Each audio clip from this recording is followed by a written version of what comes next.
Close ആയിട്ടുള്ള ഫ്രണ്ട്സിന് മാത്രം ഷോ ചെയ്യുന്ന ഒരു സ്വഭാവമുണ്ട്. തലപ്പരാന്തൊക്കെ പിടിച്ച് പെൻസിലൊക്കെ എടുത്ത് ഇങ്ങനെ ചൊറിഞ്ഞ് ഇരിക്കുന്ന സമയത്ത് ഭർത്താക്കന്മാരെയൊക്കെ ശരിയാക്കി തരാന്നൊക്കെ പറഞ്ഞിട്ട് വന്ന സമയത്ത് വരൂ സർ, നമ്മുടെ സെമിനാർ ആൾ അവിടെയാണ്, സാർ ഇപ്പൊ വിളിച്ചിട്ടുണ്ടായിരുന്നു എന്നൊക്കെ പറഞ്ഞു.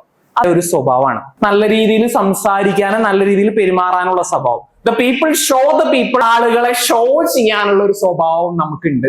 വരൂ, ഇരിക്കൂ, കയറൂ എന്നൊക്കെ പറഞ്ഞിട്ട് ഒരു ജഡ്ജിനെ റെസ്പെക്ട്ഫുൾ.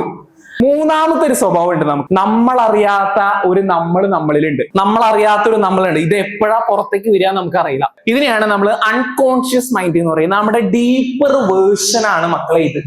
ഈ രണ്ടാളുകളും കുഴപ്പമില്ല. ശ്രദ്ധിക്കണേ, കുറച്ച് സീരിയസ് ആണ്. ഈ രണ്ടാളുകളും കുഴപ്പമില്ല.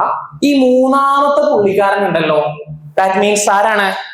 Unconscious mind. നമ്മളറിയാത്ത നമ്മുടെ സ്വഭാവമുള്ള മൈൻഡാണ് മക്കളെ ഏത്? Unconscious mind.